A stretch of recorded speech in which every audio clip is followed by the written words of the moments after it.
ஜனநாயகன் இந்த படத்துக்கு சென்சார் கிடைக்குமா கிடைக்காதான்றதை விட இந்த கேஸ் என்ன நடக்கும் அடுத்து என்ன ஆகும் அப்படின்றது தான் ஒரு மிகப்பெரிய ஆர்வமா நம்ம எல்லாரும் வெறிகொண்டு காத்துக்கிட்டு இருக்கோம். தளபதி விஜய் அவருடைய கடைசி திரைப்படம் என்னடா ஒரு எனர்ஜெட்டிக்கா பேசிக்கிட்டு இருக்க அப்படின்னு கேட்டிங்கன்னா, இன்னைக்கு கோர்ட்ல நடந்தது ரொம்பவே இன்ட்ரெஸ்டிங்காகவும் ரொம்பவே ஜாலியாகவும் இருந்தது. அதாவது நமக்கு ஏற்ற மாதிரி பல விஷயங்கள் அங்கே இப்போ பண்ணாங்க. அதாவது 11:30 மணி அப்படி ஸ்டார்ட் ஆகுன்ற மாதிரி எதிர்பார்த்தோம். ஆனால் ஸ்டார்ட் ஆகலை. ஏன்னா நிறைய கேஸ் இருந்ததுனால நம்ம கேஸ் வந்து 17வது நம்பரு, ஐட்டம் நம்பர் 17. அதனால் கொஞ்சம் டைம் ஆச்சு. ஒரு கிட்டத்தட்ட ஒரு 12:30 மணிக்கு நம்ம கேஸ் ஹியரிங் வந்துருச்சு.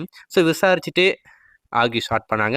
ஆர்கியூமெண்ட் ஸ்டார்ட் ஆச்சுன்னா எதிர் தரப்பு மட்டும்தான் அவங்களுடைய வாதங்களை இது வரைக்கும் முன் வச்சிருக்காங்க. நம்ம தரப்பு இன்னும் பேசவே ஸ்டார்ட் பண்ணலை. அதுக்குள்ளே லஞ்ச் பிரேக் ஆகிடுச்சு. ஸோ லஞ்சுக்கு போயிட்டு வாங்க, திருப்பி ஸ்டார்ட் பண்ணலாம் அப்படின்னு சொல்லிட்டு 2:15க்கு நம்ம கேஸ் வந்து இப்போதைக்கு தள்ளி வச்சிருக்காங்க.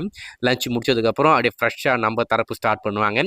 ஆனால் ரொம்ப சூப்பரான நாக்கு புடுங்குற மாதிரி கேள்விங்க எதிர் தரப்பை ஜட்ஜி பார்த்து கேட்குறாப்புல, எந்த செக்ஷன் கீழே இந்த கேஸ் வருது அப்படின்னு ஒரு கேள்வி. நான் அந்த கேஸ்க்கு என்ன வரும் அப்படின்னு பார்த்தா அது அவனுங்களுக்கே தெரியல. இப்பதான் போய் தேட போயிருக்கானுங்க எந்த செக்ஷன் கீழே இந்த கேஸ் வரும்னு சொல்லிட்டு. ஸோ இன்னமும் தேடிக்கிட்டு இருக்கானுங்க. ஸோ தேடிட்டு வந்து சொல்லட்டும். ஸோ இன்னொரு விஷயம், முக்கியமான ஒரு கேள்வி, யார் இந்த படம் பார்த்தா, அந்த படம் பார்த்த யாருன்னு நான் தெரிஞ்சாகணும் அப்படின்ற மாதிரி ஒரு கேள்வி. யாருன்னா சென்சார் போர்டில் இவங்க மெம்பர் அப்படின்ற மாதிரி சொல்றாங்க.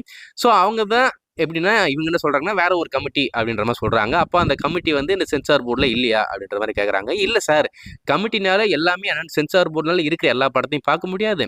அதுக்காக தனியாக ஒரு கமிட்டி வச்சிருக்கோம், அவங்க அந்த படத்தை பார்ப்பாங்க அப்படின்ற மாதிரி இவங்க சொல்ல, அப்போ அந்த கமிட்டியில் இருக்கிற மெம்பர்லாம் சென்சார் போர்டில் இல்லையா அப்படின்ற ஒரு கேள்வி. இல்லை சார் இருக்காங்க அப்படின்னு சொல்லும்போது, அப்போ அவங்க பார்த்த மாதிரி தானே அர்த்தம் அப்படின்ற மாதிரி இவர் ஒரு பதில் சொல்ல, அதுக்கு எதிர் தரப்புக்கு என்ன சொல்லடா மாட்டிக்கிட்டுமே அப்படின்னு சொல்லிட்டு மண்ணை சொரிஞ்சிக்கிட்டு இருக்கானுங்க.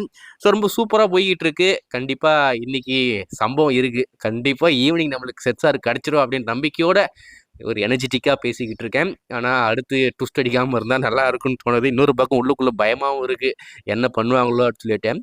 ஸோ ஆனால் இது வரைக்கும் கேஸ் நம்மளுக்கு சாதகமாக தான் போய்கிட்டு இருக்கு. நம்ம ஜட்ஜி வந்து சூப்பராக பேசிக்கிட்டு இருக்காப்புல.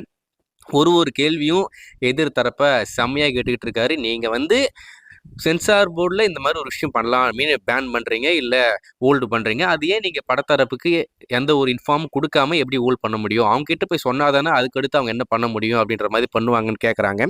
நாங்கள் வந்து சொல்லிட்டோம், ஒரு சிக்னல் இஷ்யூ சார், அதனால் எங்களை சொல்ல முடியல அப்படின்ற மாதிரி சொன்னாம பாருங்க. சரியான சிரிப்பு. ஸோ வெயிட் பண்ணி பார்ப்போம், பிரேக் முடிச்சதுக்கப்புறம் என்ன நடக்குது அப்படின்னு சொல்லிட்டு. இப்போதைக்கு படத்துக்கு இன்டர்வல் விட்டுருக்காங்க. செகண்ட் ஹாஃப் எப்படி இருக்கும் தெரியல, வெயிட் பண்ணி பார்க்கலாம்.